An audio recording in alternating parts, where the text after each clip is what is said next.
Okay, so I thought I would tell you another ghost story. And this one happens in the house where I grew up.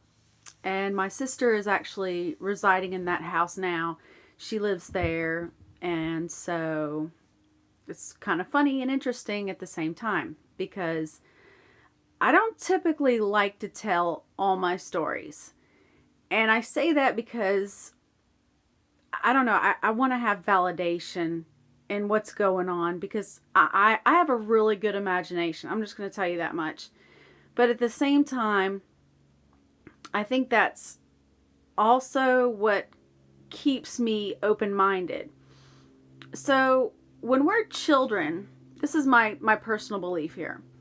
When we're children, we're able to see things that adults are not able to see. And we're able to keep this level of innocence and purity that we lose as we grow older. We lose the ability of imagination. We lose the ability to see things the way they were meant to be seen with excitement and curiosity. So as we get older, logic comes in and it steps in, and experience steps in, and the need to not have certain types of excitement or passion or imagination is ever needed because we have all these demands as adults, which really is sad. And I think that some of the most creative people in our time are the ones who can actually keep that level of imagination and curiosity going. So, okay, I know that that's like a tangent, but at the same time, it's going to make sense. So, with the ability of seeing things that other people mostly cannot see, now thankfully, it is not something that happens all the time. But this is one of those stories that actually gets validated, and that's why I like it so much because it wasn't something that just got created. Somebody else was there. Okay, so, ooh, I should do the antique booth one next. Anyway, so about the house where I grew up, I was about 11 or 12 years old, and a big deal in my family was getting your own bedroom. And so my older sister and I had kind of separated, and I'd gone in one bedroom, and my two younger siblings, they had to share a room. And that was really exciting because they were old enough to share a room, so they were happy about that. And then my older sister and I, we were total polar opposites. Love her, but my opposite. And we got to get our own rooms. Well, I would occasionally wake up at night to hearing someone in the hallway. And this is the second floor of this house.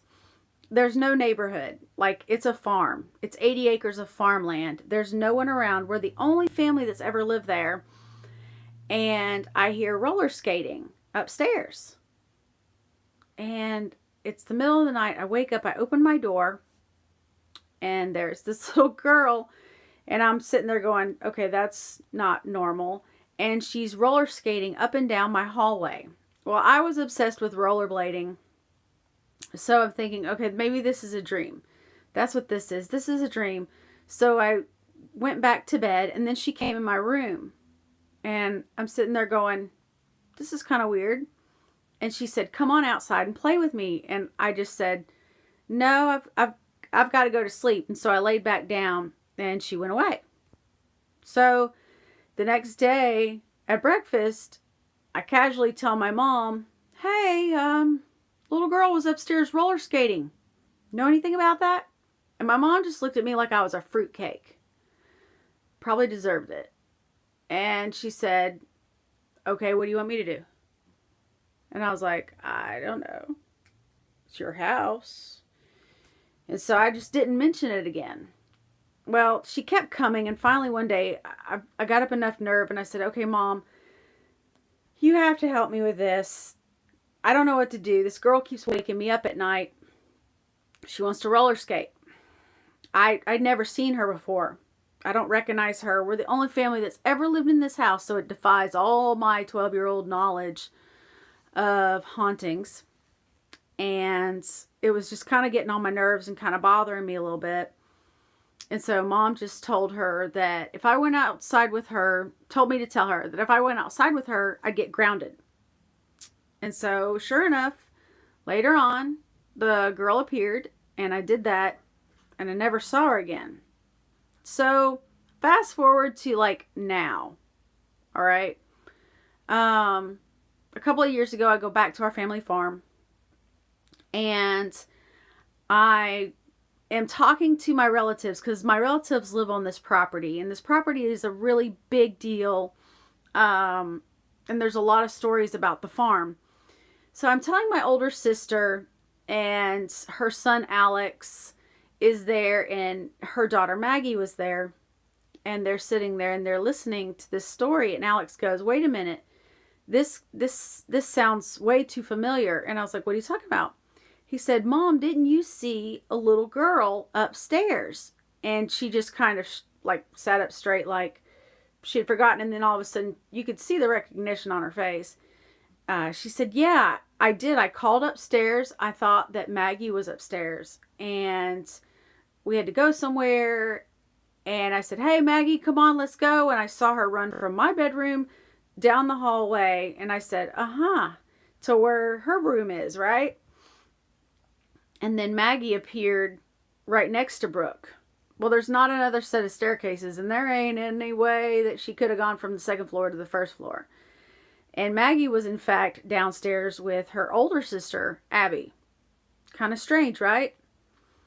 So, yeah. And then Maggie pipes up, and she tells a little rendition, and Alex tells me a story. So, I'm not the only person who's seen this little girl. And she was young. I mean, like 7 or 8. I have no idea to this day who she is. But I know that I'm not the only one who's seen her. And to me, that's validation. Now, what became of her, I have no clue. There's no explanation for it. As far as residual haunting, it's not an everyday kind of thing. For me, it would just mainly happen at night. So I don't know. So you be the judge on that. And then I'll tell you an antique story.